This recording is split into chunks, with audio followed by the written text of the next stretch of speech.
Celebramos hoy el primer domingo de Cuaresma de este 2019, ciclo C, y la palabra de Dios, centrada por supuesto, como hace siempre la Iglesia, independientemente del ciclo en el que estemos, nos habla de las tentaciones de Jesús.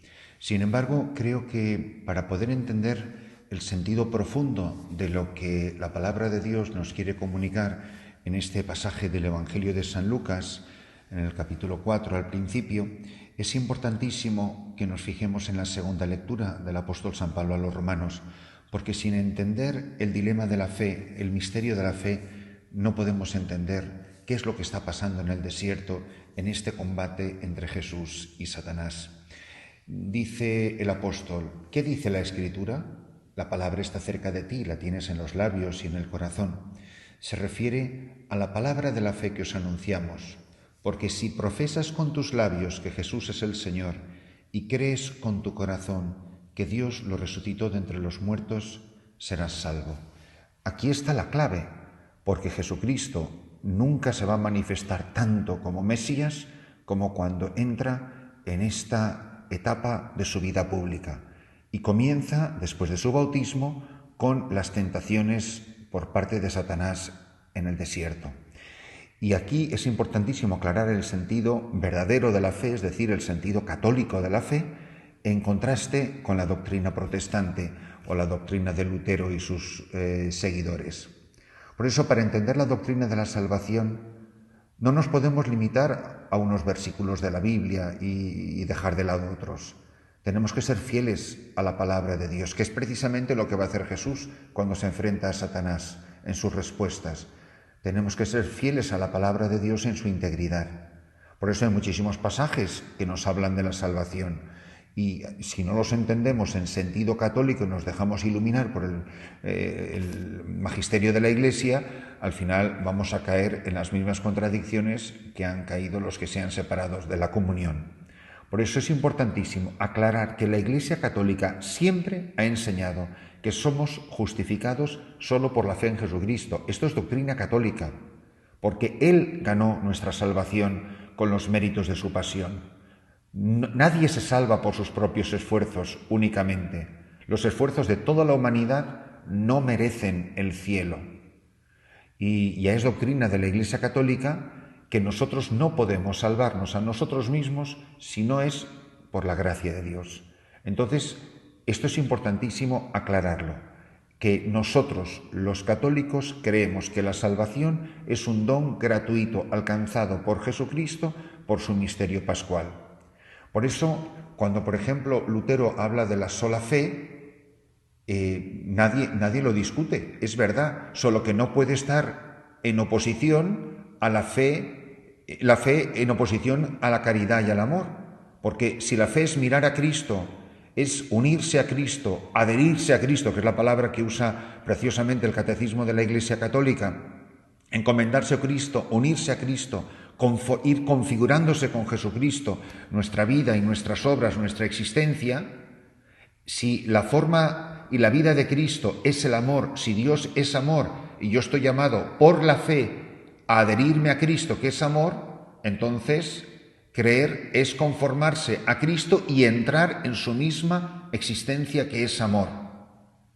Por ejemplo, en una de las cartas de San Pablo, me parece que es en los Gálatas, habla muchísimo y extensamente de la relación entre la fe y las obras por medio de la caridad. ¿Dónde está el verdadero error? En oponer o separar la fe y el amor, la fe y la caridad. No vale la fe sin el amor, que es lo mismo que dice la carta, creo que digo, a los Gálatas. Por eso San Pablo pone la caridad por encima de la fe, aunque tuviera la plenitud de fe como para trasladar montañas. Si no tengo amor, no soy nada. Oye, pues si no soy nada, no me voy a salvar, aunque tenga fe. Ahora subsisten la fe, la esperanza y la caridad, estas tres. La más grande es la caridad. ¿Cómo entonces las obras no van a ser necesarias para la salvación? Por eso, mientras San Pablo, él siempre enseña que hay que cumplir las antiguas leyes y los ritos, etc., se trata de evitar una confusión de pensar que porque me he circuncidado me voy a salvar. San Pablo está haciendo un contraste entre la fe y la ley antigua. ¿Y cuál es el problema? Pues que precisamente Lutero tenía la carta a los romanos como único criterio para discernir el significado de la fe. Pero la fe es una respuesta libre a la palabra de Dios, a la revelación de Dios, que quiere que el amor sea vivido y puesto en práctica. Por eso dirá San Pablo, tenemos que trabajar por nuestra salvación, un trabajo que obviamente no es separable de la fe. Así pues, queridos hermanos, me parece que dice en la carta a los filipenses, que habéis obedecido de la misma manera que habéis obedecido siempre, no solo cuando estaba presente, sino mucho más ahora que estoy ausente, trabajad con temor y temblor por vuestra salvación, pues Dios es quien obra en vosotros el querer y el obrar como bien lo parece. Por eso, lo importante de todo esto es que descubramos que la fe no puede ser separada de las obras, las famosas frases, expresiones que usa la carta de Santiago. También los demonios creen y tiemblan, que lo hemos escuchado muchísimas veces. Sin uno, la otra es imposible. Y aquí yo creo que deberíamos de pararnos a pensar si tenemos una idea clara de lo que es la fe. La fe no es solamente un sentimiento, no son palabras que se dicen, no es un acto de entrega de mí, no, es la adhesión constante de mi vida a Jesucristo, que Él es mi vida, de tal manera que Cristo actúa en mí y actúa por las obras. Por eso dirá Jesús, si no creéis mis palabras, al menos creed mis obras. Que nuestras obras sean testimonio de nuestra fe, si no, la fe no sirve para nada. Y con esta convicción de lo que significa la fe, entramos en el pasaje donde nos habla de las 3 tentaciones de la que nos habla este pasaje del Evangelio. Mirad, ni el demonio ni los hombres pecadores están en condiciones de recibir a Jesús como Mesías. Por eso, el constante intento, pero no solo del demonio aquí en el desierto, sino a lo largo de toda su vida. Tanto los apóstoles, los fariseos, los escribas, el sumo sacerdote, los demonios, parece que todos tienen como tarea única desviar a Jesucristo de la misión que el Padre le ha confiado. La tentación significa simplemente prueba, pero también es una seducción. Puede tentar Dios en el sentido de que no puede probar al hombre como hizo con Abraham. También puede tentar el diablo a otros hombres. Solo que cuando es el diablo el que tienta, intenta seducir, engañar y hacer pecar al hombre para que se pierda su alma. Por eso, recordad cómo todos los personajes claves de la historia de la salvación han sido tentados Adán y Eva, Abraham, Moisés, el pueblo de Israel en su conjunto, durante la peregrinación del desierto, que es lo que celebramos en la Cuaresma, las caídas del pueblo de Israel que van a ir siendo rectificadas por la fidelidad de Jesucristo. Él es la respuesta no solo de Dios al hombre, sino del hombre a Dios, porque Él es verdadero hombre. Por eso también la Iglesia va a ser tentada en cada uno de nosotros. ¿Qué nos dicen las tentaciones del diablo en el desierto? En primer lugar, constituyen el primer intento del demonio de reducir la misión de Jesús a un puro plano humano. Tentación que la Iglesia experimenta continuamente a día de hoy. Si es que yo lo veo aquí, la tentación de que a mí me traten como una ONG más y me inviten a todas sus reuniones y me estén introduciendo en sus planes de actividad como si fuera una ONG más. Entonces, aquí en concreto, ¿qué es lo que quiere el demonio? Quiere que ejerza sus poderes para remediar sus propios problemas, usar mi poder a mi propio servicio. Como tener hambre, después de ayunar 40 días, pues que convierta las piedras en pan. Que use su capacidad salvífica para su propio beneficio y no para cumplir el plan de Dios. Induce a Jesús a la vanidad y a la soberbia, moviéndole a que pida a Dios un milagro que no es necesario, que se tire del pináculo del templo para que así, en plan espectacular, haya una intervención divina que le dé un prestigio de estos increíbles y todo el mundo se tire de rodillas y le adore.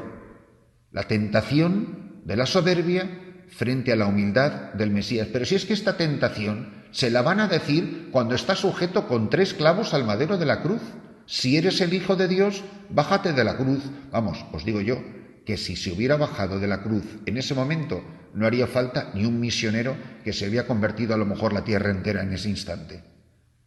Y le ofrece el demonio todos los reinos del mundo para que se convierta en un rey mesiánico, terreno. Pero si esto es lo mismo que va a conversar con Pilato, si mi reino fuera de este mundo, mi padre habría enviado 12 legiones de ángeles. Si es así como le estaban esperando la mayoría de los judíos. Y Jesús le dice, márchate, Satanás, apártate de mí, Satanás.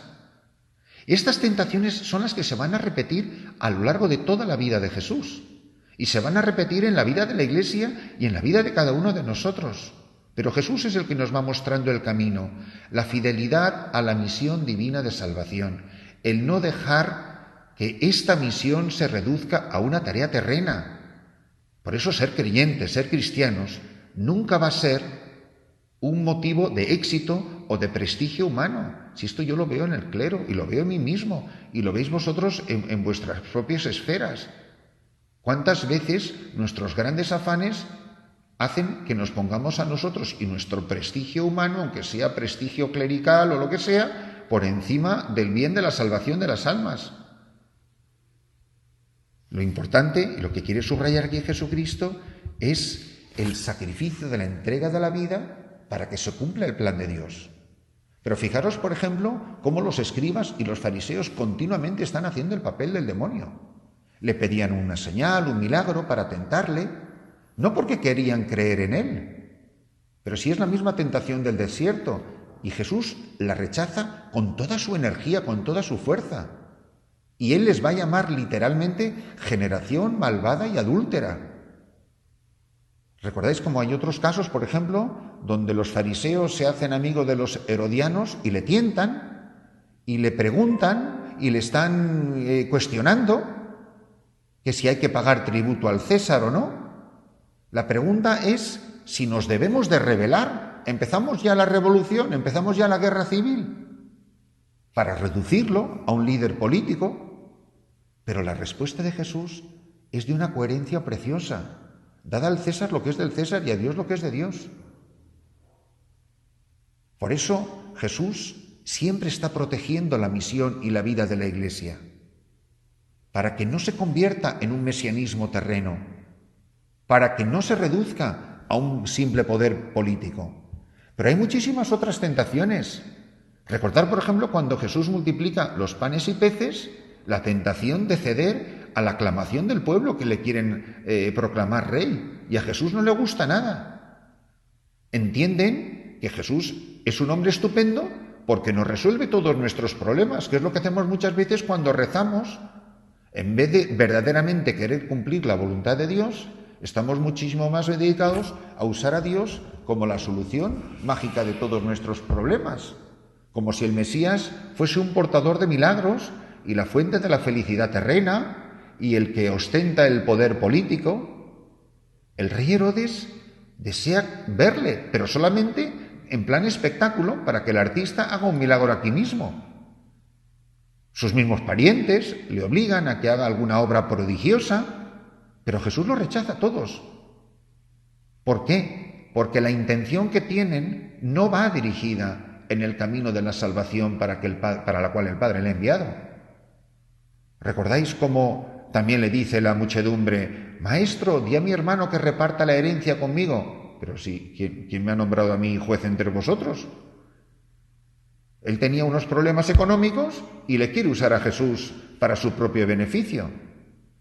Y Jesús deja clarísimo que él no ha venido a resolver asuntos materiales, sino a dar unos principios, mostrarnos el camino que lleva a la salvación, que lleva a la vida eterna. Pero las tentaciones se hacen mucho más feroces cuando llega el misterio de la cruz.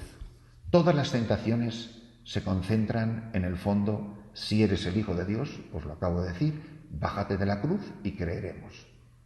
Para los judíos es incompatible, absolutamente, radicalmente incompatible, el sufrimiento, la cruz, que es una muerte infame, y ser el ungido de Dios, que es lo que quiere decir la palabra Mesías. En el fondo, la peor de todas las tentaciones a los que nos vamos a enfrentar a lo largo de nuestra vida es la tentación de huir de la cruz. Eso resume todas las tentaciones de nuestra existencia. ¿Por qué? Porque en la cruz se da la humillación más total, el dolor más profundo, hasta la muerte, y la absoluta falta de todo poder humano, no digamos del poder político. La salvación a través de prodigios, de felicidad terrena y de poder político queda completamente y literalmente crucificado. Pero si es que le van a tentar hasta sus propios discípulos. Jesús anuncia su pasión y entonces Pedro se lo lleva aparte para darle 4 consejos bien dados, como si fuese alguien. Y se pone a reprender a Jesús, no te lo pierdas. Mucho peor que el demonio y que los fariseos. Dios te libre, Señor. No me acuerdo muy bien cómo son las palabras. De ningún modo esto te puede pasar a ti. Pero Jesús se vuelve a Pedro y literalmente le llama a Satanás. Apártate de mí, Satanás. Eres un escándalo. Eres un tropiezo para mí. Porque no entiendes nada de las cosas de Dios, no piensas como Dios, piensas como los hombres. Él lo que quiere dejar clarísimo es que no es el Mesías rey nacionalista, rey temporal, que es lo que estaban esperando los judíos. Eso era una caricatura del verdadero Mesías, el Mesías que quería presentarle Satanás. Pero el Mesías, hijo de Dios, humillado, despreciado, que entrega la vida por los hombres, no lo ha entendido nadie. Satanás lo entiende perfectamente y por eso lo quiere desviar. Y los demás le quieren desviar por su propia ignorancia y por atender a sus necesidades personales. Por eso las tentaciones de Cristo, en el fondo, son el intento de destruir esta confianza incondicional, lo que hemos dicho antes que era la fe, esta adhesión de Jesús. Como nosotros estamos adheridos a Jesús, Jesús está adherido a la voluntad del Padre. No importa lo amargo que sea el cáliz que tiene que beber Jesucristo. Y por eso la Iglesia nos presenta, que es lo que presenta Jesucristo, la mejor respuesta a las tentaciones de Jesús es el Padre Nuestro. Haz esto, haz esto, haz esto. Cuando oréis, decid, hágase tu voluntad. Yo no he venido a ceder a tus tentaciones, he venido a hacer la voluntad del Padre. Haz que estas piedras se conviertan en panes. No, porque no son las piedras las que me van a dar de comer. Danos hoy nuestro pan de cada día. Te daré todo lo que esto si te postras ante mí. Si yo no me tengo que postrar ante ti, si el reino de Dios no me lo vas a dar tú, venga a nosotros tu reino. La verdadera respuesta a las tentaciones a las que el demonio quiere someter a Jesús, nos las ofrece Jesús en la maravillosa oración del Padre Nuestro. Es la mejor respuesta a las tentaciones de Satanás y a cualquier tentación que experimentemos en este mundo. Contemplando a Jesús en este momento tan extraordinario de su vida, tenemos la magnífica oportunidad para descubrir cómo con María, con los santos, con los ángeles, con los apóstoles, con todo el coro celestial, con aquellos hermanos que ya gozan plenamente de la vida del reino, todos nosotros estamos llamados a vencer en Cristo Jesús. La fe que se hace amor, que es adhesión a la voluntad del Padre, que es amor, hace que nosotros podamos vencer esta triple tentación, que nos da la capacidad para ser verdaderos discípulos de Jesús y, desde luego, colaborar en la edificación del reino.